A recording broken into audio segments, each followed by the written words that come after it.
educational system, and indeed our society as a whole, was destroyed in the 19th century by the German influence.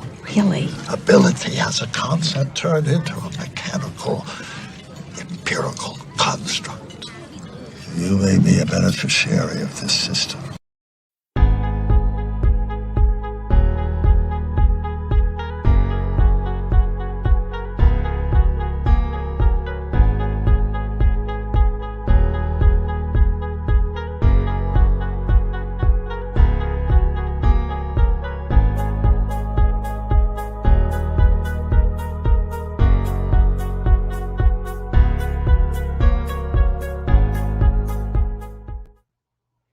Hello, everyone, and welcome to our virtual tour of Gutenberg College. What is a virtual college tour, you may ask? Well, I guess we're about to find out together. I am welcoming today Chris Alderman and Elliot Grasso of Gutenberg College. I'm Joffrey Swait, the academic advisor at Kepler. Hi, gentlemen. Hey, Joffrey. Chris, Elliot, so glad to have you here. Elliot, you actually just started a Kepler class today. Yeah, we had a great time. We're talking about the history of Western music from the 18th century to the present. And we listened to some music and talked about some cultural frameworks and had a great time. Yeah, great. Very good. Very good. Fantastic. Well, we were going to be watching shortly a video sort of introducing everybody to Gutenberg and what makes Gutenberg special and unique. And we at Kepler, we have a relationship with the school, and we're proud of that and eager to see what comes from it. But before we watch that video and just get into the tour itself, I'd love for you guys to tell us a little bit about yourselves and what is it you do at Gutenberg College. Chris, could we start with you? Sure, yeah. My name is Chris Alderman, and I spend most of my time at Gutenberg in the language program, where I've been teaching Greek and German. Those are required at all of our students at different points in their educational journey, as well as the writing program, English composition, and I get to spend the rest of my time leading discussion, which is sort of the backbone of the curriculum at Gutenberg. It's a pleasure to meet everyone who may be on the line. Yeah, I'm actually excited to converse about conversation because that's obviously a bedrock of what you guys do. So we're going to be unpacking that. Elliot. My name is Elliot Grasso. I'm a tutor at Gutenberg College. I'm also the vice president. As a tutor, I teach classes in the arts and in music, aesthetic philosophy, things like that. I also lead courses in microexegesis. So close reading of difficult texts. So Aristotle's Categories is what we're reading at the moment. And I've been at Gutenberg College since 2012. Like Chris, also leading discussions. We both teach across the curriculum. Cross-training and breadth for tutors is a goal for the institution and benefit to the students. So really glad to be here with Kepler and really love what I do. Well, let's go ahead and get into these videos, and we're going to start with a little sort of 1 minute, hey, this is Gutenberg kind of commercial, and then we've got 3 clips from students from the class of 2023, and these videos do a great job of showing, as I mentioned, the uniqueness and special nature of Gutenberg. So then we'll have all sorts of stuff to talk about. If you're watching either on YouTube, on Twitter, or on Facebook, we welcome your comments and questions, and of course, we'll have a Q&A period toward the end. All right, well, let's get right into the video.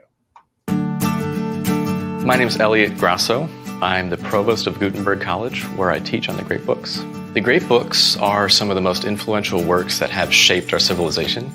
So everything from Shakespeare to Plato to Einstein, all of these writers have created the world in which we're living. And so if we're to live well in this world, according to biblical precepts, we need to understand how the world has come to be the world that we're in and how to live well within that world. Students should consider Gutenberg College if they're interested in asking serious questions, having them in a small discussion-based environment where they'll be listened to and taken seriously. Students who want to develop skills like clear communication, critical thinking, confidence, team building. The most brilliant part of class times is that each individual becomes inspired through the reading. The tutors and the students who are here are all serious about pursuing truth and knowledge I believe that's a worthy goal. We want more students to have this transformational experience. If you're interested in Gutenberg College, come visit us. We will make you dinner. In a world where we are becoming more and more polarized, where discourse is no longer about like trying to learn from the other person, it's about proving how the other person is an idiot and absolutely wrong. Gutenberg provides an amazing space for you to learn to actually listen to your neighbor and learn how to love people by listening to them, and not then in a way where you have no convictions or don't have things that you think are true, but in a way where your convictions are deepened because you've engaged with the other side and you're able to engage well in defending your position, but also understanding the other position. Ultimately, Gutenberg is about pursuing the truth. The idea of coming here is everybody's talking about things and we're discussing things together, and we're trying to understand what has been said and what the truth of what it is. Like what is this author saying, and what are they saying? Is that right? Is it true? Like, what do you believe? If you want to look for the truth, this is the place to do it. It's a liberal arts degree. You're going to have to go into both music and art and science and math and philosophy and history, and you're touching all these different subjects, but we have these amazing experts who are helping lead us through that, and we're also being challenged in the way that we're looking at things. Plenty of things that I didn't maybe like before, I at least am coming away with a much deeper appreciation for. So getting a classical liberal arts degree is not only like possibly getting to pursue something that you've done before and that you've really loved, it is somewhat forcing you to pursue things you never thought you liked, that you can actually have a deeper appreciation for, and you realize is so important to the things you did like, because you never would have gotten the people who you got today doing maybe philosophy if it wasn't for this obscure scientist, or this scientist would never have gotten to where they were if it wasn't for this philosopher. And just the way that people work together and the way that the world is connected in that way is just such a special thing to get to hear about that I really don't feel like is heard very often. So it's one of the best parts of Gutenberg. There's a big piece of Gutenberg that's the community. You spend every night at dinner with all your classmates. You get to eat dinner together. And so it's just an amazing place. I mean, just a couple nights ago, we had a big bonfire together for one of our classmates, who's also a housemate's birthday. And everybody, even some alum came. They pulled out the fiddles and they pulled out a guitar and they started singing. And it was just it was a great night. Building friendships with some of your best friends, hopefully for life. Okay, wow. So I want to dive straight into talking about bonfires and we'll make you dinner, but I think before we get into that, we just need an introduction to what Gutenberg is. So I wonder if I could hear from both of you gentlemen, what is Gutenberg, and then what is Gutenberg like? Sure. Well, I can get us started. Gutenberg College is a 4-year Great Books College in Eugene, Oregon. We offer 1 degree, a Bachelor of Arts in Liberal Arts. Classes are small, intimate, and discussion-based. Students read the classics from the Epic of Gilgamesh up through Michel Foucault and discuss what the authors are saying in small groups.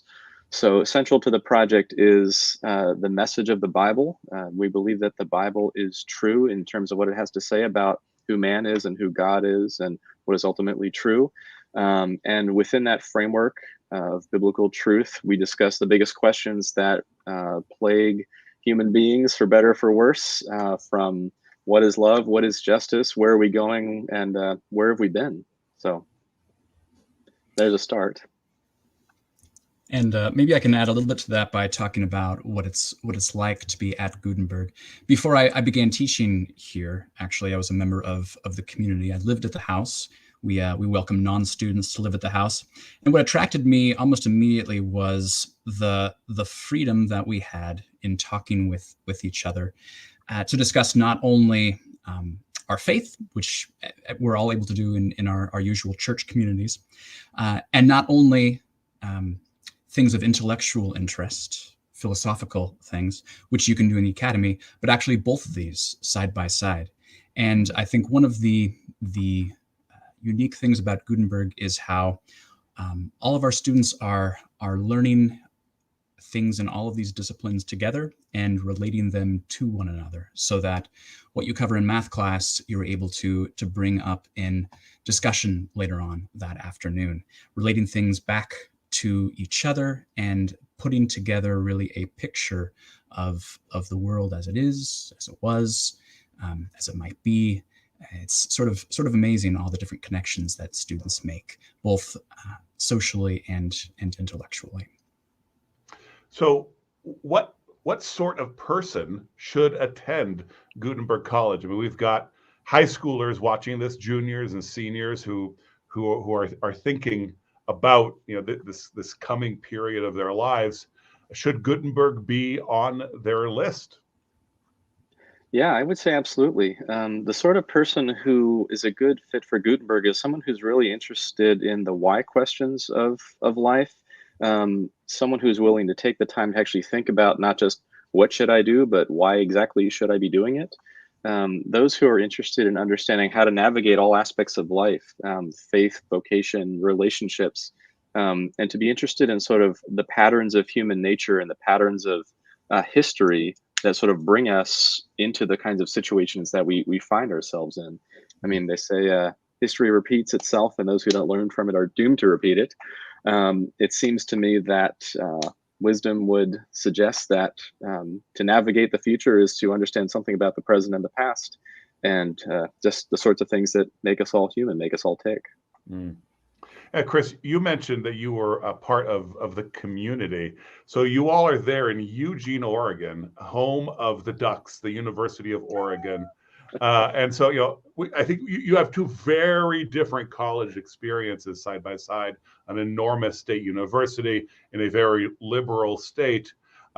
So, you know, through in the videos or what you guys have been saying, we've been talking about the great books, we've been talking about the Bible. You guys are in a house, Chris. You mentioned living in a house. So, how is the community different compared to the normal college experience?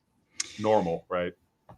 Yeah, very different even from my experience, I think, having gone to a small liberal arts college that claimed really to value the classics. One of the differences is that you actually know the people you are in class with. You take all of your classes with them, but you carry the conversation to dinner time afterwards. You continue to discuss these things on your hike up Spencer Butte on the weekend.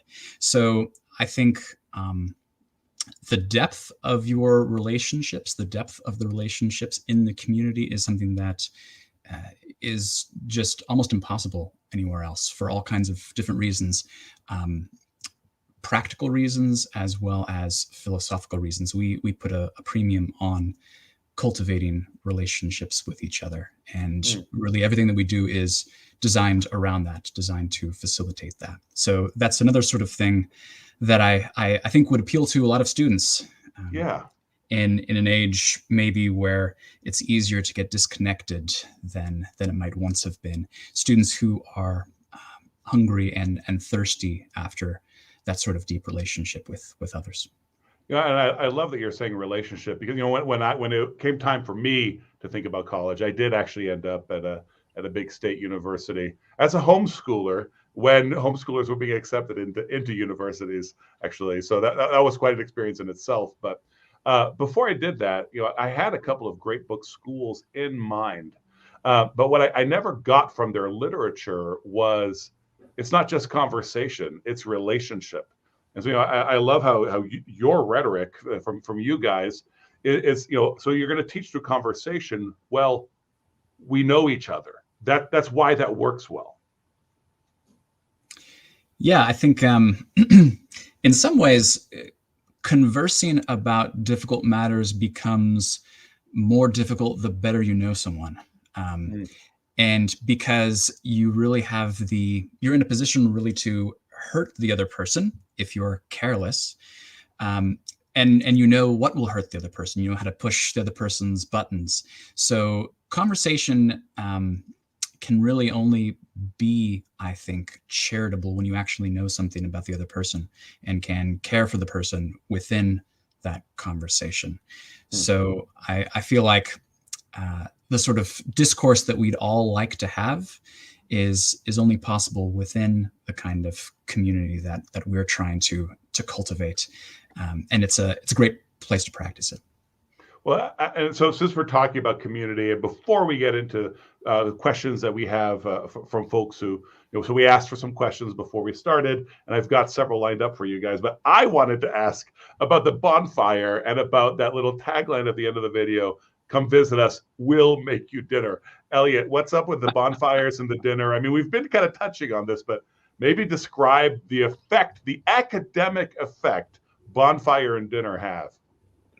Oh, I think they have a magical effect on the whole project of learning. I mean, we're not just in classrooms together, we're around bonfires together. I'm going to go and play the fiddle for an Irish traditional dance at Gutenberg tomorrow night. We don't just learn together, we kind of do all of life together. And I think that kind of like honesty and vulnerability and accessibility, it totally transforms the way people interact. I mean, you're hearing Chris Alderman talk about it here. The president of Gutenberg is the sort of person where if someone is struggling in a math class, he'll say, "Hey, let's have a cup of tea and talk about it." Mm-hmm. Now, nobody's a number at Gutenberg College. Everybody's a human being at Gutenberg College. And so just sharing in the regular routines of daily life and celebrating various things together that have, nothing directly to do with the curriculum. It seems to bring us all together, and I love it for that reason. Oh, I love that, because I'll tell you, one of my struggles in college was that I was a number, right? That I showed up for freshman year and chemistry class had 500 people in it. So Gutenberg's not quite at that level. We're not quite 500 now. We're definitely under 500.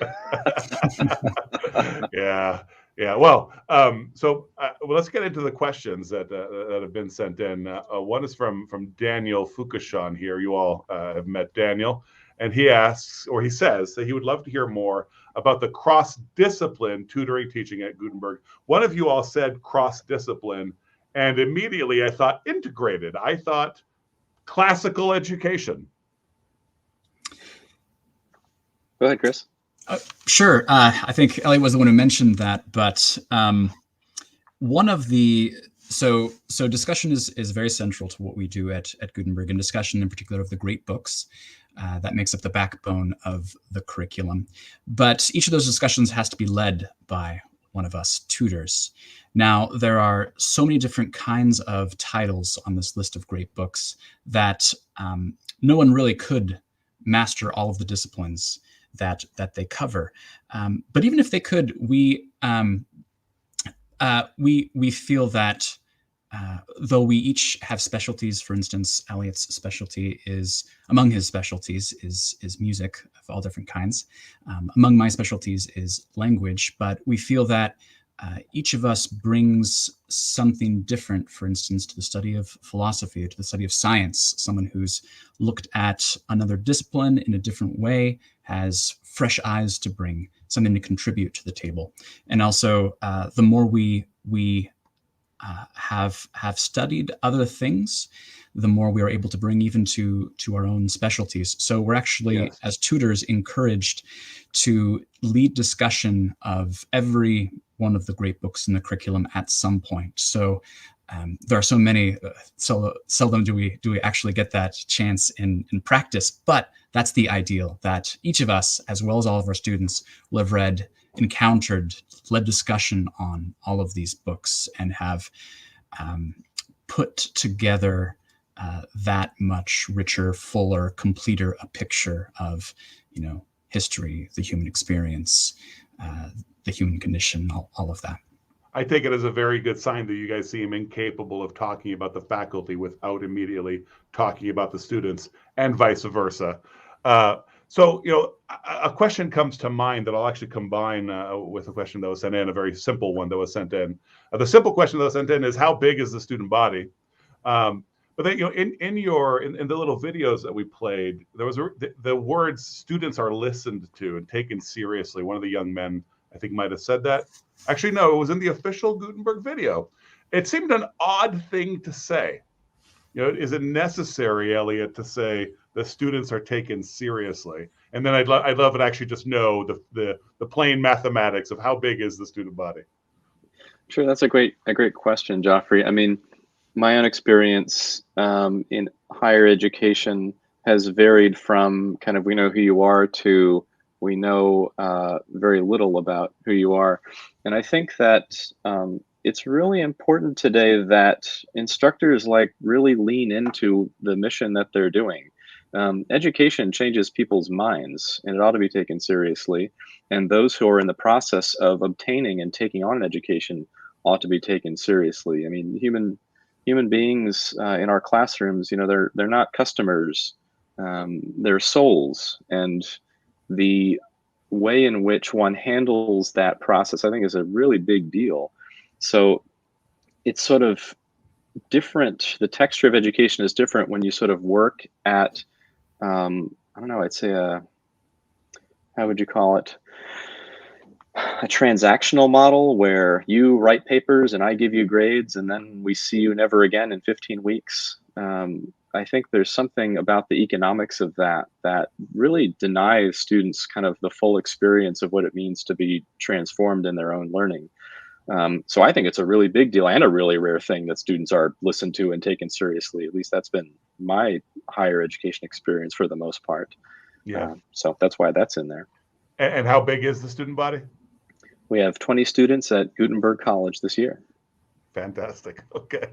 Yeah. So a question I have for Chris is, assuming that the school is named after Gutenberg, the printer, does it have an effect on your mission? Why was that name chosen? Why Gutenberg? Yeah, I think it was chosen very, very deliberately before my time, but certainly a principle that we all subscribe to, and that is that freedom of inquiry, freedom of conscience, the freedom to be responsible. All of these things are important in our growth and development as human beings in the sight of God, and also we believe that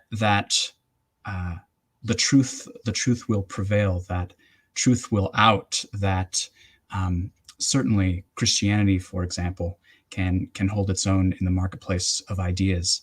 And so there's nothing to fear from encountering rival claims, for instance. And the best way to grow in one's faith is for that faith occasionally to be challenged, to understand what the alternatives are, to really take ownership of one's faith, understand what it is in comparison with all of the other worldviews, perspectives, paradigms that are competing for our ear these days. So I think the Gutenberg Press really represents that. In some ways, proliferation of information and of voices, and it can be difficult, of course, to wrestle with all of those.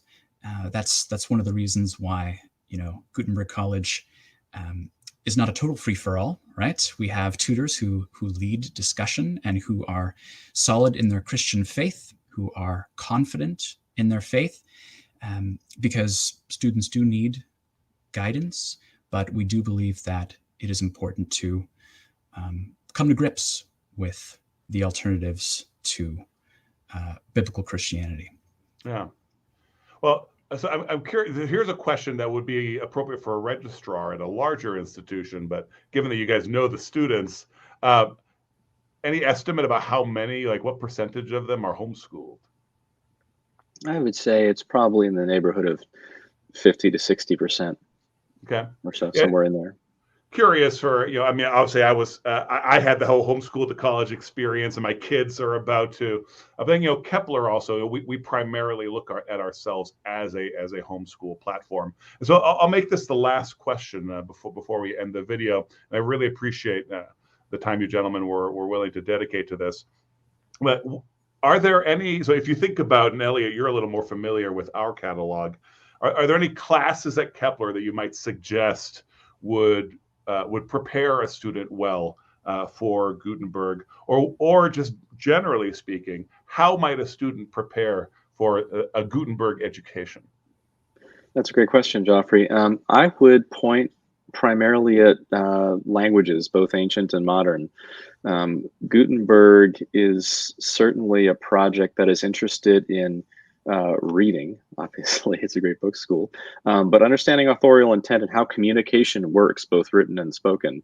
And so having fluency with ancient Greek, Attic Greek, Latin, modern German, modern French, these are really excellent ways to both kind of get your chops up in terms of how does language work and how do I interact with it, and also to get a bit of practice working on things that will come up in the curriculum directly.